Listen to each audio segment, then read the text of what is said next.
It's often said that hindsight is 2020. Well, what if you could gain the hindsight of 13 years of marriage before you've even said I do, or before you've even hit 5 years? But before I get into all that, let me welcome you back to my channel. My name is Ayanna, and this is Beyond Committed, where we talk about everything from life, faith, family, marriage, motherhood, and everything in between, and we take them beyond. If this is your first time here, welcome, and I'm so glad you decided to stop by. And to make sure you're not a stranger, make sure you press that subscribe button below and turn on your notifications so you don't miss a video. All right, now let's dive right in.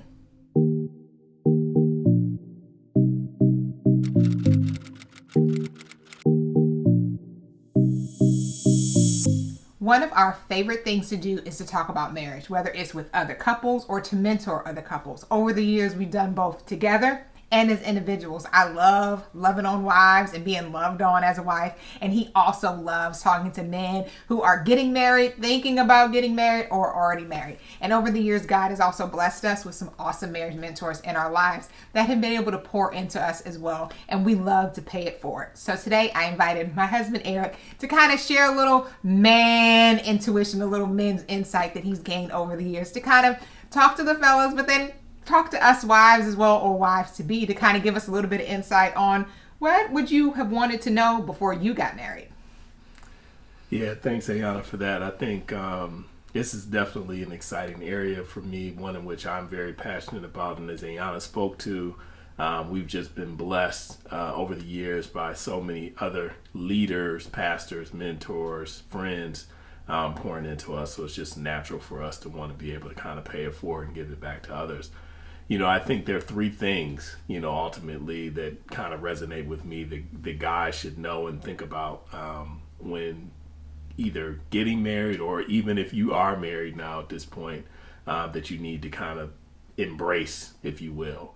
So one of the first things, that I would like to highlight, to share for guys to consider, is the fact that regardless of your situation and the nature of your relationship, I think it's very important for you to recognize and realize that by God's design, you're called to be the head of your house.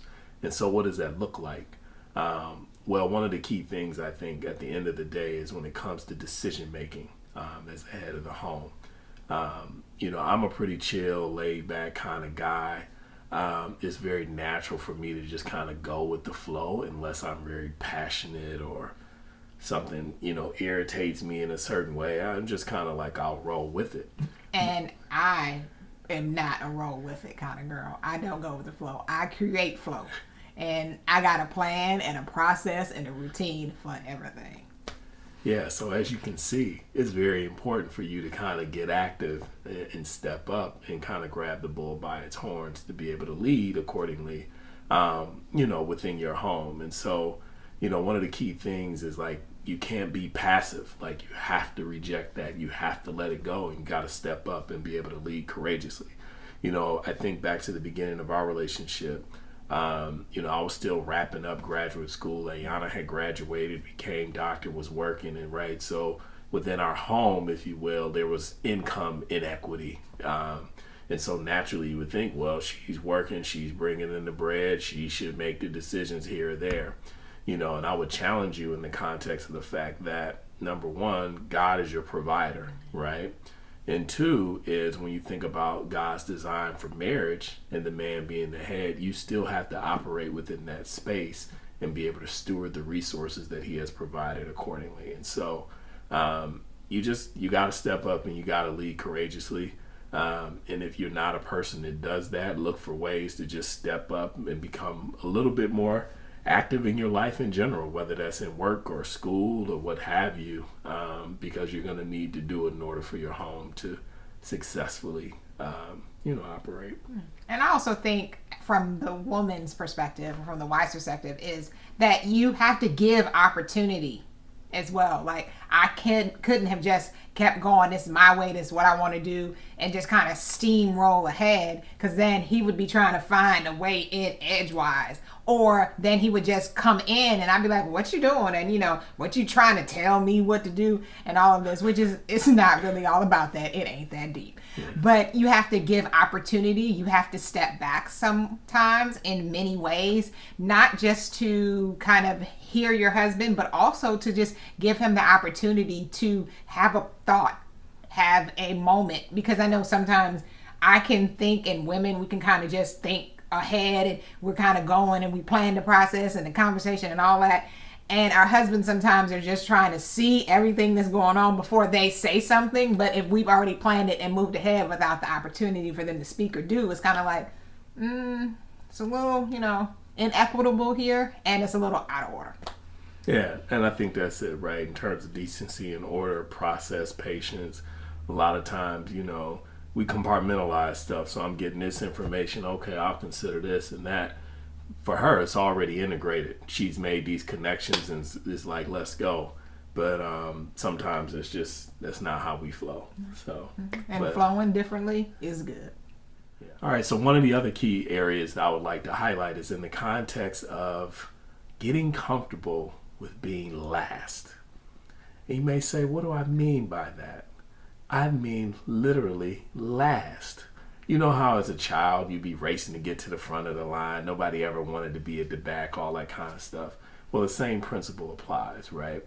So Ayanna's my wife. We have 3 beautiful daughters. And when you think about the day-to-day in terms of what they need versus my needs, I have to make sure that they're good, that they have what they want. And so you've got to get comfortable with like being last. So I think as an independent person and just providing, taking care of yourself, you have to like be willing to just give. And you're called, to be a husband or to be a parent, and you've got to operate accordingly.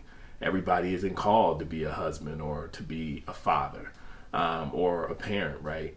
With that regard. And so I think it's important that, it's like the last will be first. You kind of have to have that mentality to have a healthy relationship in your home.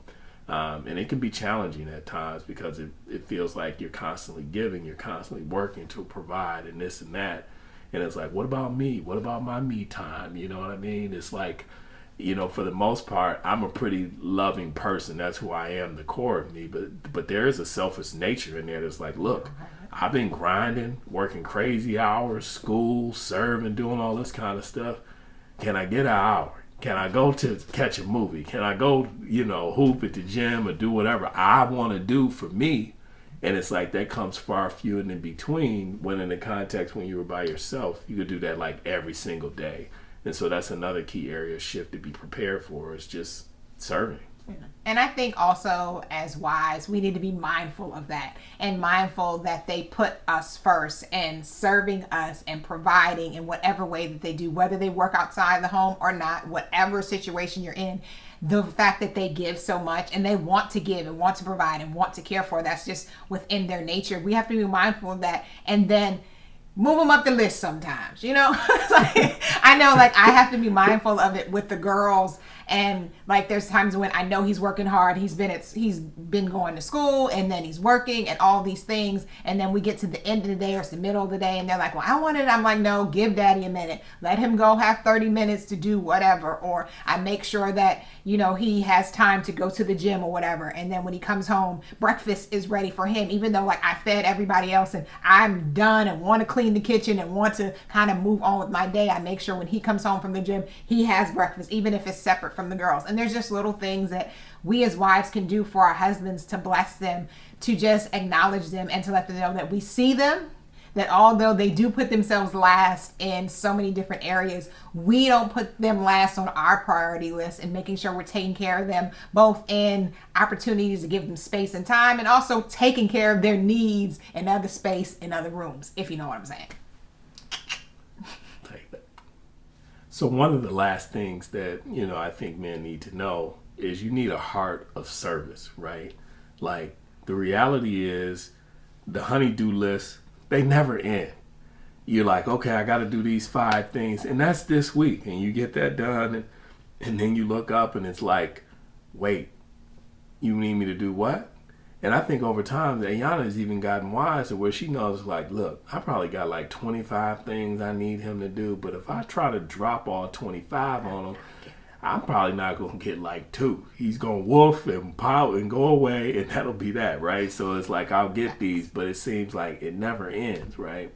And so then when you factor in having children, if you're blessed to have children, right, they have needs. Your wife then has needs to help for the children. It's like it goes on and on and on, right? And so it's just important that you recognize that you've got to kind of have this selfless servant heart in order to have a healthy environment, and to recognize too that we're called to serve and to love one another, right? And what does that look like? And I think for me personally, you know, I want my wife and my daughters to be able to operate within their talents and gifts to honor and glorify God. They're a reflection of me and my behavior and my attitude. And so when I think about it in that context, it kind of gives me the fuel that I need to be able to keep going. And I also, this is a wife tip again, when you're seeing your husband like serve and do, and when you know that honey to-do list is like expanding, pick your lanes. And when he said like there's 25, there's always something I want him to do. There's always something that needs to be done in the house, outside the house, around the house. You pick a thing, I got a reason for us to do it.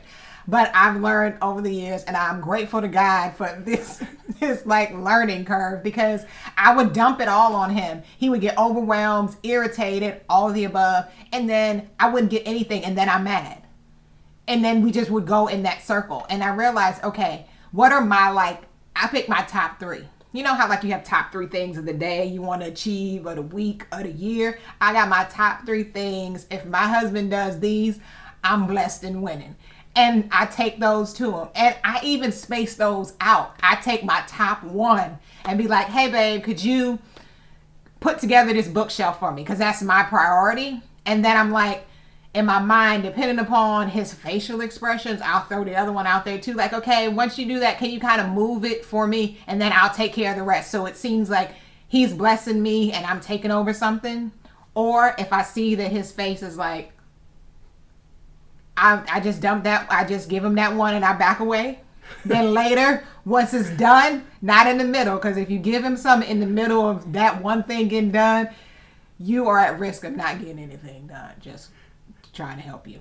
And then you give another one like, babe, thank you so much. That was such a blessing. I love it. I'm going to get, to whatever I'm going to do with it. Later, if you have a chance, could you also, clear this part of the garage for me, or pull this part of my car, or whatever. And then he feels acknowledged, seen, and that I'm blessed by it, and that I'm not, wife dumping on him, because I do that sometimes too, and it's not good. Yeah. So man, get your heart ready for service. As you can see, the list of honeydews never ends.